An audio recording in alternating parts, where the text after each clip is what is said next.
Bonjour à tous, aujourd'hui je vous emmène pour une après-midi paille.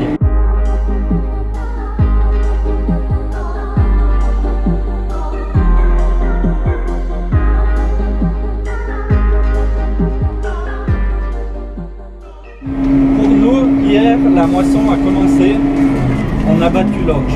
Il est temps maintenant pour nous d'aller ranger la paille et pour ça on va la botteler en petites bottes moyenne densité et on va ensuite ramasser ces petites bottes avec un char automatique de la marque Comas. Mais avant de faire quoi que ce soit, un point d'entretien est obligatoire. Je commence par souffler toute la partie noueur, puis je la graisse avec un système centralisé et je termine à l'aide d'un pot de graisse. Là, je suis en train de me diriger vers le champ, je suis presque. Il va falloir faire les premiers réglages.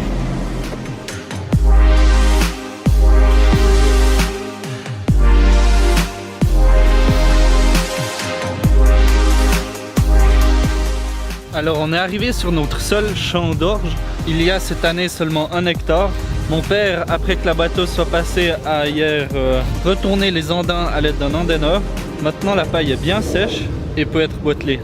Mais avant de commencer à botteler, je vais faire quelques pré-réglages pour que tout se passe bien. J'ai déjà pré-réglé en fait la chambre de compression. Contrairement à du foin, la paille doit être plus serrée pour avoir des bottes convenables. Ça c'est déjà fait, donc c'est tout bon. Mais là, une particularité de la paille, c'est que je dois régler le pick-up. Là, le pick-up, quand je décide sur le tracteur de le déposer sur le champ, il se dépose à une position où il chatouille le sol de manière à ramasser le plus proprement possible le fourrage. Mais pour la paille, ça a été fauché plus haut que le foin, c'est-à-dire que je vais régler et faire en sorte que le pick-up soit plus haut que la surface du sol, parce que c'est inutile d'aller frotter le sol. Surtout que contrairement au sol quand on a du foin, il est beaucoup plus facile de ramasser de la terre sur un sol où il y a de la paille que sur un sol où il y a du foin. Donc je vais faire en sorte que les dents du pick-up ne touchent pas le sol. Pour faire ce réglage, j'ai une chaîne ici et puis il faut que je la tende un peu pour empêcher le vérin du pick-up de descendre trop.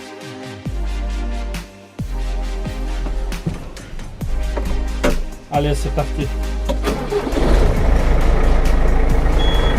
Alors j'en ai fait quelques-unes, j'ai fait le bout plus un tout petit bout de la ligne. Celle-ci n'est pas belle mais j'y suis allé comme une brute dans un tas, c'est pas de la faute de la botteleuse. Alors celle-ci est belle par contre, mais elles m'ont l'air... Non, elles m'ont l'air vraiment bien. Maintenant il faut les porter pour estimer le poids, pour estimer la densité de la botte et puis je vais encore contrôler la longueur.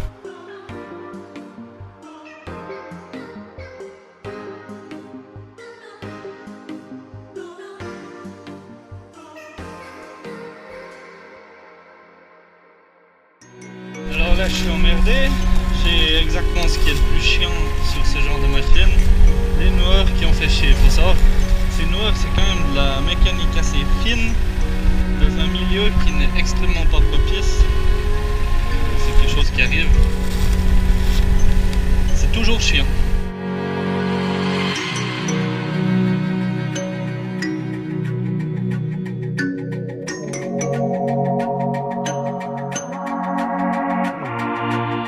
C'est l'occasion de vous montrer un noueur. Il y a selon moi 2 pièces qui sont vraiment importantes à voir. Il y a déjà ces 3 peignes avec ces 2 contre-peignes là. Le problème, je l'ai très vite identifié. Sur cette deuxième pièce importante, il y a 2 doigts qui font un demi-tour avec la ficelle pour créer le nœud. Et puis là, il n'y a pas qu'une ficelle comme normal à l'intérieur, il y en a 3. Donc il faut que je sorte ces 2.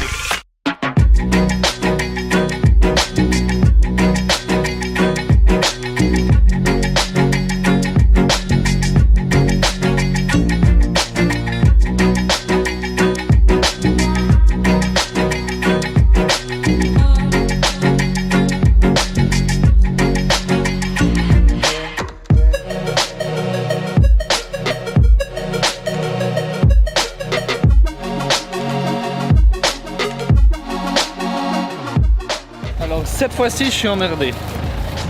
En vrai, vous voyez, j'ai fait carrément, je pense, j'ai raté 40 boîtes. Je ne comprenais pas, je faisais, je refaisais. Jusqu'à ce que je me rende compte qu'un ressort à l'intérieur du mécanisme avait pété. Je vais vous montrer ça tout de suite. Il me semblait que je faisais tout juste, mais j'ai regardé plus profondément et puis il y a cette pièce qui est pétée.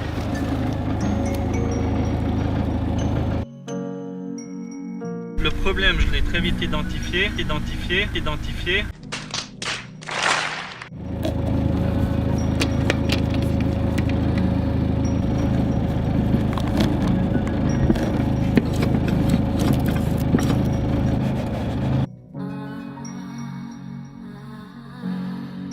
Alors maintenant c'est clair, ça sert à rien de faire plus de réparation. Il faut que j'appelle mon père, il va venir avec une voiture, on va prendre le ressort, on va aller chez le concessionnaire et espérer qu'il a ce ressort pour que je puisse continuer boîteler. En gros, je vais perdre au moins 1 heure. Alors voilà, 1h30 plus tard, on est revenu avec le même ressort qu'on a modifié en espérant que ça marche. Ils n'avaient pas la pièce. Le boîtelage a bien pu recommencer, la boîteleuse va de nouveau pas mal bien. J'espère que cette histoire de tension de ressort va pas m'embêter plus loin. De toute façon, il me reste pas énormément à faire. Il me reste la moitié d'une ligne plus une ligne entière, plus ramasser les quelques boîtes qui ont pété. En gros, maintenant, le problème principal est la formation des lignes catastrophique. Il y a eu du vent, les lignes ont été soufflées et puis ça donne ça.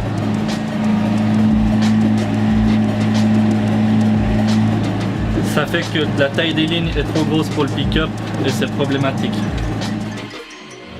Voilà, je suis arrivé au bout. Là, j'ai commencé il y a quand même un sacré moment. Cette histoire de ressort qui a pété m'a pris quand même beaucoup de temps. Ma foi, c'est inévitable. Quelle conclusion je peux en tirer? Je peux au moins me dire que c'est pas de ma faute parce que l'entretien a été fait. Les nettoyages, les graissages, c'est vraiment une pièce qui a cassé net. Alors voilà, c'est quelque chose qui ma foi arrive.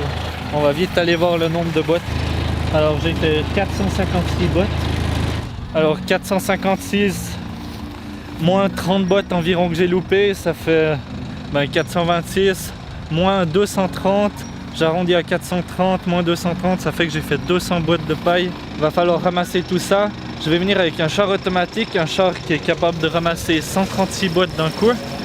Ça fait que j'aurai un char plus une moitié de char. Par la suite, ce qui va m'embêter le plus, c'est le fait que les boîtes sont pas parfaitement alignées et sont pas parfaitement plates sur le sol dû au pied de la plante.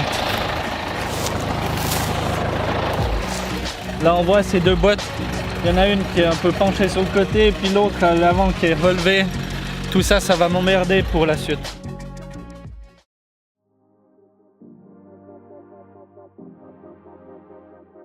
Alors, particularité avec cet ensemble, on doit poser le crochet à l'envers pour avoir assez de place pour passer avec la prise de force et en même temps faire en sorte que le crochet soit assez haut.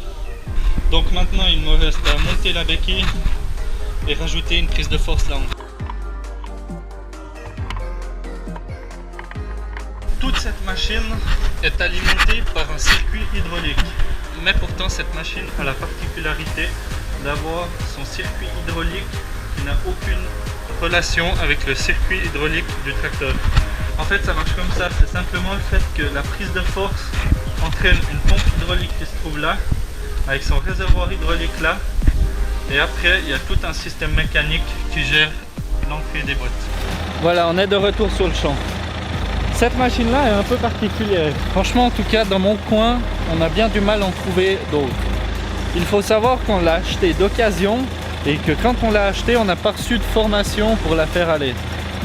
Ça a longtemps été un problème dans le sens où il y a pas mal de paramètres à prendre en compte pour que tout se passe bien. Si je veux vous imaginer ça, je pourrais parler par exemple 100% pour que tout se passe bien, c'est composé de par exemple 5% de la machine en bon état, peut-être 20% de ma façon de conduire sur le morceau, peut-être 10% de la disposition des boîtes sur le champ.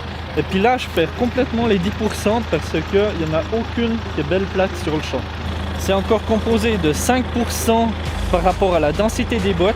Si les boîtes sont pas assez denses, elles vont pas réussir à monter dans le pick-up. Le poids des boîtes n'a presque aucune importance. Ça nous fait qu'il nous reste 60% et ces 60% sont complètement alloués à la qualité du pressage. C'est-à-dire, si les boîtes ne font pas trop la banane, celle-ci elle le fait un tout petit peu, je ne sais pas si vous arrivez à le voir. Alors il faut des bottes qui fassent le moins possible la banane. Il faut aussi qu'elles soient ni trop longues ni trop courtes. Bref, autant vous dire que quand on a reçu cette machine-là, il y avait à chaque fois au moins 2 des quelques points que je vous ai dit qui n'allaient pas du tout et c'était l'énorme bordel. Mais maintenant, j'arrive à tout faire aller correctement.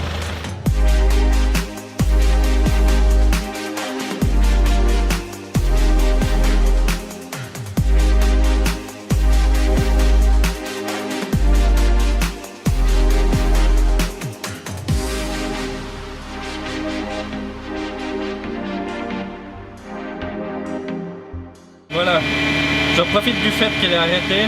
Là, elle est arrêtée parce que le deuxième étage est plein.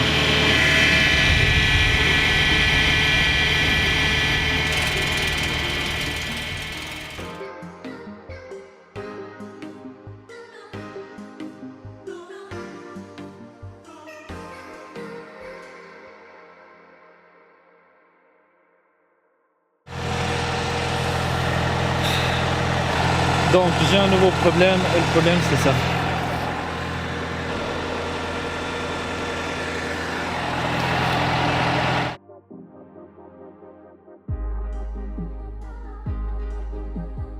Là il y a 3 étages, donc ce qui est sûr c'est que je peux descendre chez moi, décharger le char, donner un point de soudure là et revenir charger, tout passera dedans, donc c'est déjà un point positif. Maintenant est-ce qu'on le fera ce soir? C'est pas sûr. Alors là je suis simplement derrière le tracteur pour faire ma marche arrière pour que je casse rien.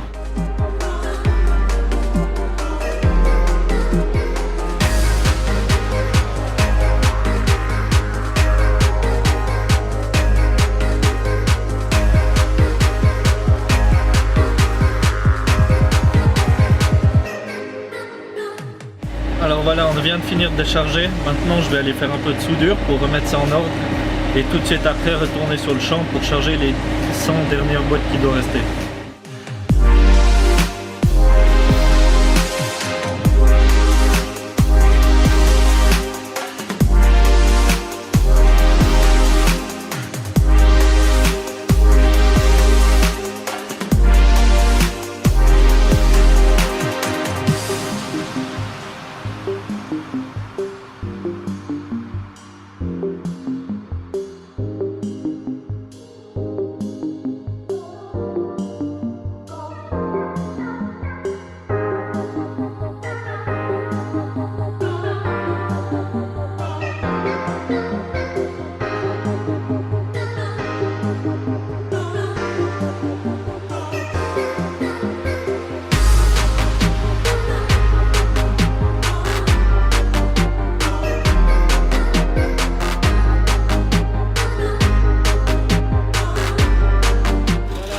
On arrive à la dernière boîte, franchement je suis content, j'aurais galéré pour ce chantier.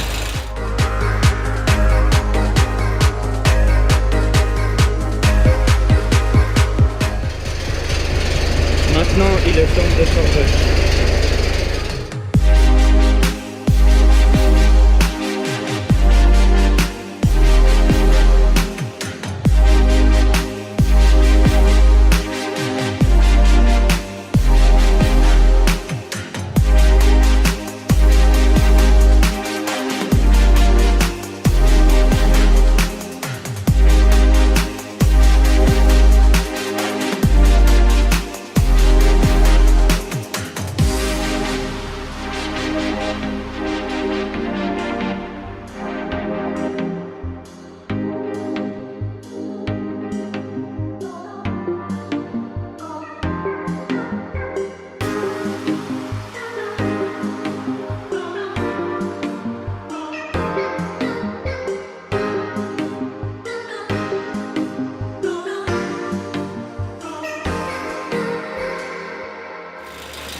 Moi j'espère que ce genre de vidéo vous plaît, que le fait que je présente ce genre de matériel vous ait plu et je vous dis à bientôt pour une prochaine vidéo.